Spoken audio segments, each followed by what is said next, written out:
मालूम पड़ा कि मैं इस वक्त यहाँ पे अध्यक्ष नहीं हूँ, मैं लश्कर जी बन गए। कुछ दिन पहले इम्तियाज़ भाई मेरे पास आए थे। उन्होंने कहा कि भैया शर्त हमारी ये है, अगर सीट लड़ते हो तो पद छोड़ना पड़ेगा आपको, पद पे रहना है तो सीट छोड़ना पड़ेगा। मैं खामोश था, कुछ बोला नहीं मैंने। आज मजलिस को बनाने में असद साहब कहा थे और हम एक कारिंदे के तौर पर काम किए। 10 साल से मैंने बाकायदा खुद कांग्रेस में होने के बावजूद वारिस पठान को चुन के लाया यहाँ पर। दूसरी मर्तबा जब उसको टिकट दी गई तो मैं टिकट मांगने गया था, असद साहब ने ऐलान कर दिया था, फिर मुझको मजबूरी के तौर पे वारिस पठान का साथ देना पड़ा। और वारिस पठान के लिए असद साहब ने झूला मैदान में खड़े होकर माफ़ी मांगा कि जो भी गलतियाँ इसने की उसके लिए माफ़ी मांगता हूँ। उसके बाद से लेकर अभी तक 5 साल हो गया, वो देखने तक नहीं आया, झांकने तक नहीं आया। ये बात के सब गवाह हैं। और यहाँ पर मैं बम्बई शहर में डिस्ट्रिक्ट बनाया, तालुका बनाया, वार्ड बनाया। आज मुझको सीट दे रहे हैं आप लोग और मेरी पद ले रहे हैं आप लोग, ये गैर वाजिब बात है। मेरे बगल की सीट है, वो सीट मेरे लिए बहुत इम्पोर्टेंट सीट है, आपके लिए भी इम्पोर्टेंट है, क्योंकि फ़िरकापरस्त आपको तोड़ना है। तो मैं आपसे गुजारिश करता हूँ, बहुत ही मौतबाना गुजारिश है कि आपकी सीट आपको मुबारक, आपका पद आपको मुबारक। खुदा हाफिज़, अल्लाह हाफिज़, नमस्कार, चल जय हिंद, जय महाराष्ट्र। हाँ चलिए।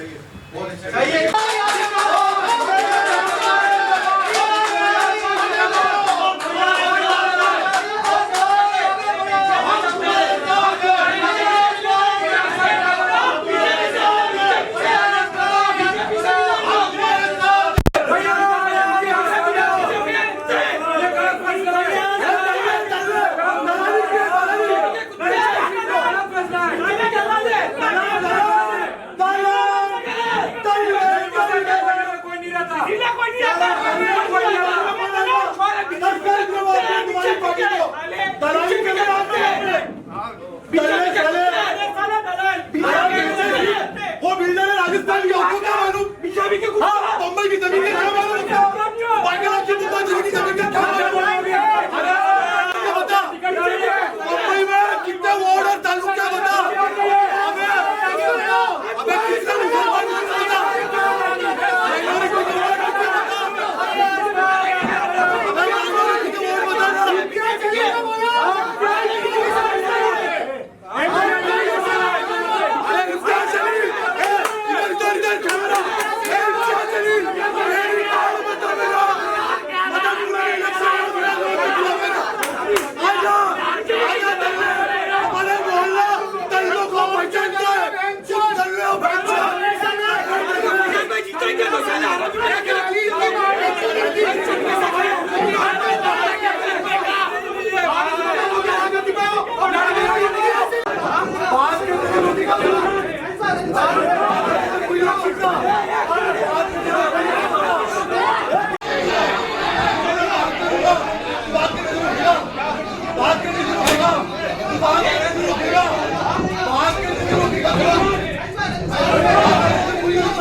तकरीबन शाम को 5-6 बजे करीब इम्तियाज़ जेल का फ़ोन आया और ये कहा गया कि फैयाज़ भाई कल प्रेस कॉन्फ्रेंस रखना है, तो कल ज़रा ऑफिस साफ करवा दीजिएगा और प्रेस का इंतज़ाम कीजिएगा।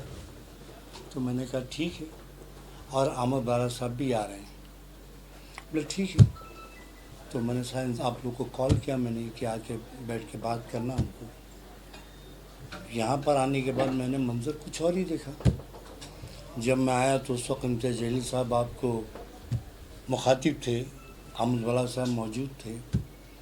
उसमें पहले इम्तियाज़ जलील साहब बोले, फिर अहमद वाला साहब बोले, और उनकी बातों का जो मफ़हूम ये था कि फ़ैयाज़ अहमद एमएलए का चुनाव बाइकल्ला से लड़ रहे हैं और पद खुद से रिज़ाइन कर रहे हैं, खुद से रिज़ाइन कर रहे हैं। तो मिलाद से मैंने लिया, मैंने कहा कि पहली चीज़ तो मुझको अभी मालूम पड़ा है कि मैं पद पर नहीं हूँ। और फिर मैंने अपनी बात रखी कि 10 साल मैंने एमआईएम को दिया। पहले मैं कांग्रेस में था, मैं उस वक्त वाइस पठान यहाँ लड़ने आया था, उस वक्त कोई जानता नहीं था। मैं उस वक्त कांग्रेस पार्टी से मैंने अपील किया था मुझको टिकट दिया जाए, मुझको नहीं दिया तो वाइस पठान का मैंने काम किया, उसको जिता के लाया। उसने बाकायदा तौर पे 5 साल तक कुछ काम नहीं किया, उसके लिए मुझको अध्यक्ष बनाया गया, मुझको लाया गया और असद साहब को ख़ुद को झूला मैदान में आकर माफ़ी मांगनी पड़ी, फिर जाके 21,000 वोट मिले। उसके बाद से वो आदमी गायब है, अभी तक कहीं दिखाई दिया नहीं। तो आपने जो मुझको पद दिया है, हाँ, जो मुझको सीट दिया है, और सीट और आपकी जो ये पद जो है आप अपने पास रखो, मैं चलता हूँ, खुदा हाफिज़ बोल के चला आया। आपके बात बोलने की कुर्सी पे से उठने के बाद में फिर सब चिल्ला पकड़ हुई और जिसमें बोला गया कि इम्तियाज़ जलील बीजेपी के हैं और बहुत से ऐसे हाँ आवाज़ें। नहीं, मेरा भाई एक बात वाज़ेह होती है, एक ही सीट जीतने की बात कर रहे हो आप, बाइकल्ला, और उसके बगल में हेड ऑफिस है और सदर को चेंज कर रहे हो, आप क्या मंतिक है उसके पीछे? सदर होते हुए जब चुनाव लड़ता है तो उसका वेटेज बढ़ता है, सदर ना रहते हुए आप चुनाव लोगे तो उसमें वेटेज कम होता है। मतलब ये कि आदमी को डिस्टर्ब कर दो, परेशान कर दो, और ऐसे आदमी को ला के मुतयन कर दो कि आदमी को ज़हनी तौर पर परेशान करे वो, या आके इंटरफेयर करे आपको। तो मैंने कहा भैया फ़ायदा क्या, आप तो लगता है भाजपा ही के लोग हैं मेरा भाई, और इसके संदेश सेना के लोग हैं आप। मैंने बाहर निकल के कहा कि सेना के और ये सॉरी भाजपा के और ये इसके शिंदे के लोग हैं जो उनकी इमा पर काम कर रहे हैं ये लोग, और उसी इमा के ऊपर मुझसे पल किया गया। मैंने रैली इतनी बड़ी कि आप लोग खुद मौजूद थे, उसके देखा ना करीब रैली, उससे भयभीत होकर मामला ये लोग कर रहे हैं। मैं तो ड्रग्स के खिलाफ रैली निकाला था मैं, हाँ, और काफ़ी कामयाब रैली थी। और ड्रग्स किसके लिए था मेरा भाई? नई नस्लों को बचाने के लिए, जनरेशन को बचाने के लिए, देश को बचाने के लिए। आज तक मुंबई शहर में किसी ने रैली किया है क्या? हाँ, मैं तीसरी रैली थी मेरी ये, ताकि समाज को अपन अवेयर कर सकें, समाज को उठा सकें, समाज को बता सकें नशा गलत है। उसका मुझको ये परिणाम दे रहे हैं आप लोग। क्या आप अभी पार्टी में रहोगे क्या? मेरा भाई मैं तो पार्टी को त्याग करके वहाँ से आ रहा हूँ मैं, और बबांगे दुहल मैंने उनसे कहा कि आपकी सीट आपको मुबारक, आपकी पद आपको मुबारक। क्या आपको लगता है जो आपके जो एमएम पार्टी के जो वरिष्ठ नेता है ओवैसी साहब, उनको भी इसके बारे में पता था? देखिए और मेरा भाई, मैं एक बात जानता हूँ, बगैर ऊपर के लोगों से इजाज़त लिए नीचे कुछ नहीं होता। यहाँ पर एमपी के चुनाव में चांदीवली में एक रमज़ान चौधरी नाम का व्यक्ति खड़ा किया, बगैर मेरी इजाज़त के, और बम्बई के किसी भी व्यक्ति को पता नहीं था, न यूथ को पता था, न डिस्ट्रिक्ट को पता था, न तालुका को पता था, न वार्ड को पता था। जाके 3 बजे के बाद रमज़ान चौधरी को टिकट भरवा दिया गया वहाँ पर और ऐलान कर दिया गया। तो आपने जब पद दिया है तो उसकी गरिमा का भी ख्याल रखना चाहिए आपको ना। और कैसे ऊपर पता नहीं चलेगा? ऊपर से बी फॉर्म आता है तो नीचे लो पता होगा ना मेरा भाई, और इसके अंदर कोई ना कोई मैनिपुलेट हुआ है ना मेरा भाई। आपको क्या लगता है अभी इस तरह से जो आपके साथ में हुआ तो आने वाले चुनाव में कितना असर दिखा जाएगा एमएम पार्टी को लेकर? देखिए मैं अपनी ज़ात को बोल रहा हूँ, मैं जहाँ तक मैं अपना मुतमईन हूँ एक बात से कि मजलिस जो है कौम का नाम है, उसके साथ दिल लगा हुआ है, लेकिन जो लोग लेके चल रहे हैं वो सही मानों में मजलिस कौम के नहीं हैं। कौम को धोखा दे रहे हैं, समाज को धोखा दे रहे हैं, कौम को भयभीत कर रहे हैं और सिर्फ बोल वचन कर रहे हैं ये लोग। बोल वचन कर रहे, बाकी कुछ नहीं कर रहे हैं ये लोग। मैं 5 साल यहाँ पर था, मैं हेड ऑफिस के ऊपर 5 साल में एक पैसे का रवा नहीं कि हैदराबाद से कोई मदाई हो। मैंने बाकायदा तौर पर जो अपने हो सका जेब से मैंने काम किया वहाँ पर। जो भी आदमी उसको इज्जत एहतराम दिया मैंने। आज ऐन चुनाव के मौके पर आपको सदर बदलने की ज़रूरत क्या? चुनाव है भी ना। और यहाँ पर यशवंत यादव है, हाँ, जमशूदकर है, उनके बीच में मैं हूँ ना मेरा भाई। 41% मुसलमान यहाँ पर हैं, हाँ। तो 41% में अगर 1-2% बाहर से मिल जाएगा तो आराम से सीट निकलेगी यहाँ से। और आप जाकर पूरे मोहल्ले से पूछें, आप लोगों से पूछें, आप लोग बताएंगे क्या मेरा ग्राफ है, क्या लोग मुझको चाहते कि नहीं चाहते। और वारिस मियाँ के बारे में पूछें आप जाके, वारिस को कितना चाहते कितना नहीं चाहते, पता चल जाएगा आपको। तो ये सारी बातें जो मेरा भाई, मुझको एक बात साफ़ होगी कि ये सिर्फ एक कमर्शियल लोग हैं, इनका सोशल लाइफ से कोई कनेक्शन नहीं। आज 5 साल हो गए इम्तियाज़ जलील महाराष्ट्र के सदर हैं। एक मरतबा भी कभी भी किसी भी प्रोग्राम में आए हैं क्या वो? 6 MPs हैं यहाँ पर, 6 डिस्ट्रिक्ट हैं, 36 MLA हैं, तो 27 नगर सेवक हैं। मैं सब जगह डिस्ट्रिक्ट प्रेसिडेंट बनाया, तालुका प्रेसिडेंट बनाया और वार्ड का काम मैंने किया। सिर्फ बुराई ढूंढ ढूंढ के बोलते हैं आप, हाँ? कभी तारीफ तो करो हमारी।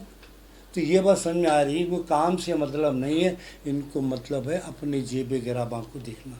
फैयाज जी, आपसे एक आखिरी सवाल, क्या यहाँ के जो लोग आवाम है बाइकला मदनपुरा के कॉन्स्टिट्यूंसी के, तो उनके कहने पे क्या आप इस चुनाव में इंडिपेंडेंट खड़े हो गए? देखिए मेरा भाई, मैं अभी कुछ बोल नहीं सकता, समझे ना, क्योंकि ये सारा मामला जो है आवाम का है, फैसला वो करेंगे, खड़ा होना नहीं होना, क्या होना क्या नहीं होना। मेरे दिल की बात मैं बोल के हट गया मेरा भाई। मैं कभी भी किसी भी तरीके से प्रेशर में रहकर काम नहीं कर सकता और न किसी दबाव में आके मैं काम कर सकता हूँ। मेरी यही बेबाकी जो है, चाहे असेंबली में हो, चाहे कारपोरेशन में हो, चाहे कांग्रेस पार्टी में, हर जगह बेबाकी से जाना पहचाना जानता हूँ। और मैं मदनपुरे वाला हूँ, मैं मदनपुरी की ज़ुबान बोलता हूँ, मदनपुरी की पहचान बोलता हूँ, मदनपुरी की शनाख्त हूँ मैं दबने और ठसने वाला आदमी नहीं हूँ मैं। जब मैं यहाँ पे लाके इमाम को ज़िंदा कर सकता हूँ मैं, हाँ, तो इंशाअल्लाह अल्लाह ने चाहा तो उसका आखिरत भी मैं ही करूँगा इंशाअल्लाह। फैयाज भाई, इम्तियाज़ जलील ने कहा है कि आपने पॉलिटिकल सुसाइड किया है, ये जो भी इंसिडेंट हुआ है उसको लेकर। मेरा भाई, ये पॉलिटिकल सुसाइड उन्होंने नहीं किया, मैंने नहीं किया। मैं तो सिर्फ कौम की दर्द में, मिल्लत की दर्द में, समाज की दर्द में, मुल्क के आइन को बचाने के लिए इस पार्टी में था मैं। लेकिन उसका पूरा सिलसिला बिखर गया। मेरे सामने बुला के बोल रहे हैं कि उसको ये अध्यक्ष बन रहे हैं, मुझको मालूम अभी पड़ रहा है, लश्करी बन रहा है। ये कितना बड़ा गलत काम किया लोगों ने, हाँ। और आज तक हिंदुस्तान में कहीं पर भी आपने देखा है कि किसी प्रेस कॉन्फ्रेंस के अंदर कोई बात होती है? जब आपके मिजाज के ख़िलाफ़ कोई बात होगी तो डेफिनेटली आपको हर्ट होगा। मैं एक टाइम MLA, 3 टाइम नगर सेवक रह चुका हूँ मैं, और मेरी ऑफिस भी वही है, घर भी वही है, मोहल्ला भी वही है, वही 2 शबाबों का लश्कर मेरे पास आज भी है। मेरे कोई बदला नहीं है।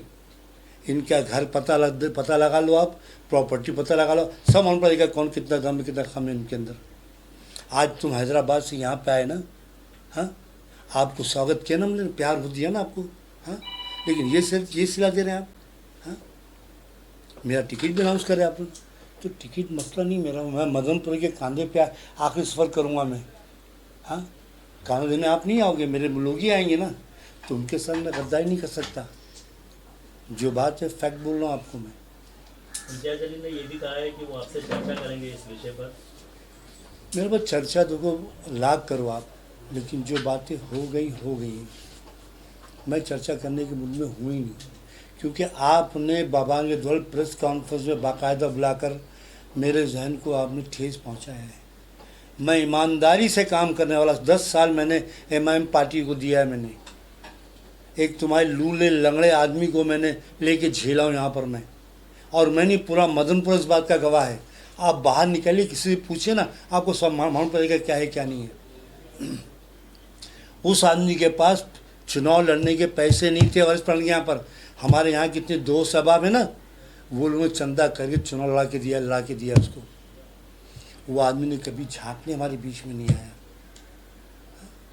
और आज पूरा खेल का रचयिता वही शख्स है, समझे, लेकिन सामने नहीं आता है वो। ठीक है, तो आ मता मर्जी, तेरी तरह खेल खेला गया, तूने खेला। हाँ, हमने भी अपनी बात रखी। आवाम फैसला करेगी क्या है क्या नहीं है। आने वाला चुनाव सामने है, चुनाव मालूम पड़ जाएगा आपको कितना दम वखम आप में, मुझ में कितना दम वखम मालूम पड़ जाएगा आपको। मेरा अगले सवाल है कि आप वापस कांग्रेस में जाएंगे? देखिए, मेरी उम्र हो गई है, मैं अपने मोहल्ले में खुश हूँ, मैं अपने लोगों में खुश हूँ। मैं मुझको मेरा मोहल्ले से अलग कोई कर नहीं सकता। कांग्रेस पार्टी, एनसीपी पार्टी, जो भी पार्टियाँ अपनी जगह पर है, मुझको कोई ऑफ़र नहीं है, कोई बातचीत नहीं है, कुछ नहीं किसी कुछ किया हूँ मैं, और मेरा कोई जाने का मंशा नहीं है। मैं इसके लिए यहाँ पर था कि यहाँ पर मुल्क, समाज, बाबा साहब अम्बेडकर संविधान को बचाने की बात थी, इसके लिए यहाँ पे था मैं, और कोई वजह नहीं थी।